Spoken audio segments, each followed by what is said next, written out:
সবই বুঝো, আমার কথাগুলো বুঝো না।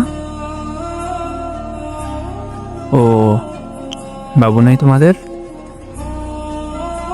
হ্যাঁ, একটা ছেলে আছে 2.5 বছরের। সবই ভালোবাসার ফল।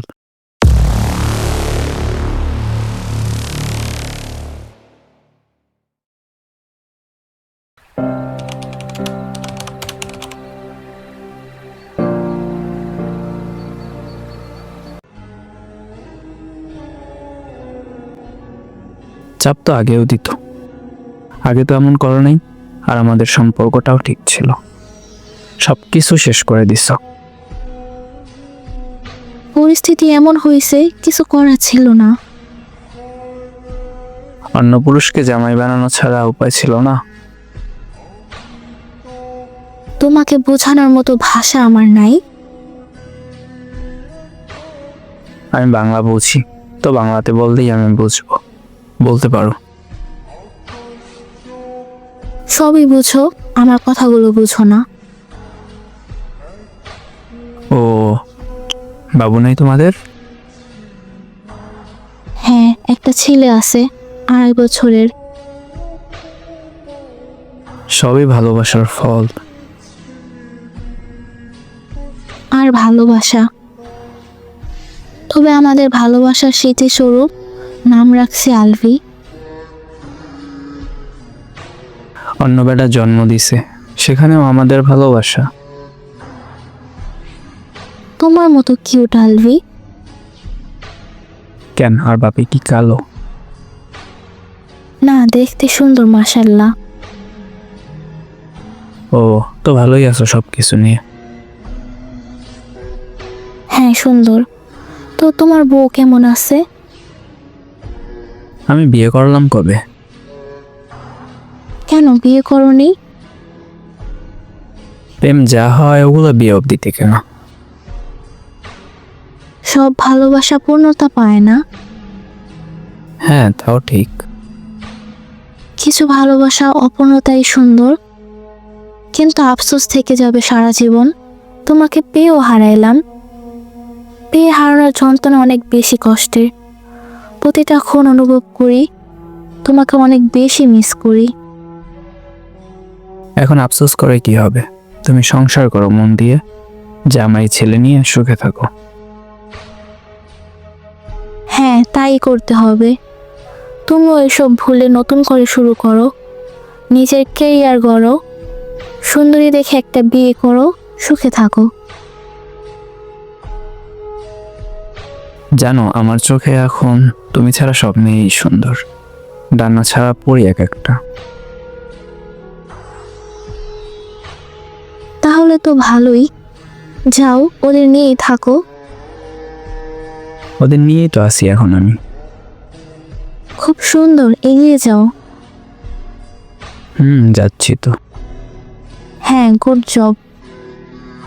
হ্যাঁ, গুড যাবি। তুমি আসলে একটা ঘাড় তেরা বেটা। তাতে তোমার কি? তোমার জামাইয়ের তো ঘাড় সোজা। হ্যাঁ, সোজা, আমার সব কথা শুনে। তোমার মতো না। ওইটা বেডা না রে, ওইটা হলো বেডা আক্তার বেডি। ওইটা হলো তুমি। বাবা কো, জামাইয়ের প্রতি কি ভালোবাসা! ভালোবাসা না, সম্মান। তাহলে ভালোবাসা কই? ভালোবাসা শুধু তোমার জন্য।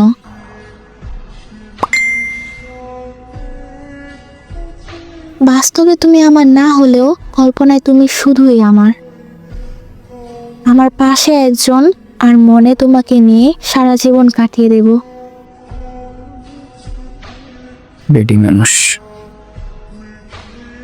হয়তো এটাই আমার নিয়তি ছিল।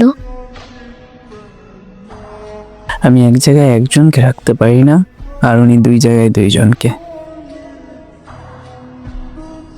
মেয়েদের ভালোবাসা তোমরা ছেলেরা কখনোই বুঝবা না। জিলাপির প্যাস আর মেয়েদের মন সমান তো, কিভাবে বুঝতাম বলো? জিলাপির প্যাচের মতো তো তোমাদের মাথা, তাই বুঝো না। জি ম্যাডাম। অনেক কিছু বলে ফেলছি, আজ আর নয়। আজ না শুধু, আমি চাই আমাদের আর কথা না হোক। আমি অতীত ভুলতে চাই। হ্যাঁ, তাহলে তাই করো।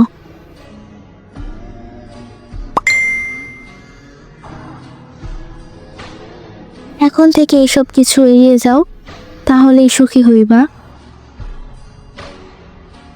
চেষ্টা করতেছি, কিন্তু হচ্ছে না।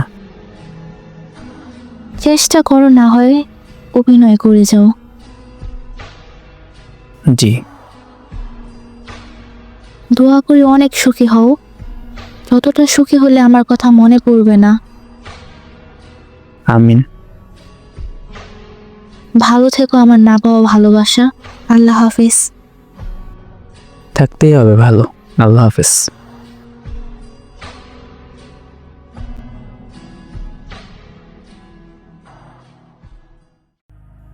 আসসালামু আলাইকুম। গল্পটা একেবারে কাল্পনিক। গল্পটা দিয়ে একটা জিনিস বোঝানো হয়েছে, বুঝছেন কিনা জানি না। এখানে ছেলেটা কি মেয়েটার ভালোই বাসতো না, যে এমনভাবে কথা বলতো, এমনটা কিন্তু না। দেখা যায় প্রাক্তন যখন বিয়ে করে, বিয়ের পর ছেলে মেয়ে হয়, তারপর যখন কথা হয়, তখন প্রাক্তন মনে করেন অন্যরকম থাকে, যে আমার জন্য এত করছে, আমি যদি এখনো যাই আমার প্রাক্তনের কাছে, মানে আপনার কাছে, সে আমারে এখনো মাইনে নেবে, অনেক ভালোবাসছে, হ্যান ত্যান এরকম বললে হাসি, এক একজনের কাছে গল্প মারে তার অতীত যেটা হয়। আর আপনি কি করেন, তার অতীত নিয়ে নিজে ধ্বংস করেন। তো এইসব জায়গায় কি করবেন জানেন, যখন কেউ ছাইড়ে যায়, বিয়ে করে, তাহলে তো আর আপনি নিজের জীবনে ব্যাক করবেনই না, তাই তো? মানে করবেন না তো করবেনই না। মানে আমার যেটা আমার দিক দিয়ে মনে হয় যে আমার প্রাক্তন আমার ছাইড়ে গেছে, তারে সে আর আমার জীবনে আসতে পারবে না, কারণ সে বিয়ে করছে। আরও যদি বেবি থাকে তাহলে তো কথা ভিন্নই। তো তার সামনে কখনো নিজের দুর্বল বুঝাইবেন না, যে তুমি ছাইড়ে গেছো, তোমার এখনো মনে পড়ে তুমি গেছো পর আর ভালো থাকতে পারিনি, এমনভাবে কথা বলবা যাতে সে চলে গেছে, তাতে আমার কিছু হয় না। দেখো তখন সে মানে নর্মাল থাকতে পারবে না, তার ভিতরে একটা উত্তেজনা কাজ করবে। কিরে ভাই, এই মানুষটা সেই যারে আমি ছেড়ে আসছিলাম, ও তো পাগল হয়ে যাওয়ার কথা, ও আমার জন্য ছটফট করার কথা, কিন্তু না, ও এত ভালোভাবে কেমনে চলাফেরা করতেছে, আমার কথা মনেই পড়ে না, আমার নাকি ভালোই লাগে না। মানে এইটি আরে বুঝাইতেই দেবা না যে তুমি তার প্রতি এখনো দুর্বল, বা তার দেখলে এখনো তোমার ভিতরে মনে করো তোমার ভিতর তার এখনো ভালোবাসা আছে, এই টাইপের কিছু। কিন্তু সে যখন আর এক জায়গা থেকে কষ্ট পাবে, তোমার কথা মনে করবে না এই মানুষটা ভালো ছিল, কিন্তু তুমি তখন তার এই ভালোর জায়গায় পুরো এক কথায় মুইতে দেবা। বুঝতে পারতেছো? যারা চইলা যায় তারা যদি আসে, তারা আসবে ওই রকম, মানে আসলে ওই রকম তোমার ছেড়ে ভুল করছি, আফসোস করছি, হ্যান তেন এগুলোই বলবে, কিন্তু তখন আর নরম হওয়া যাবে না। বুঝতে পারছো? এটা বোঝানোর জন্য গল্পটা বানানো, গল্পটা পুরাই কাল্পনিক।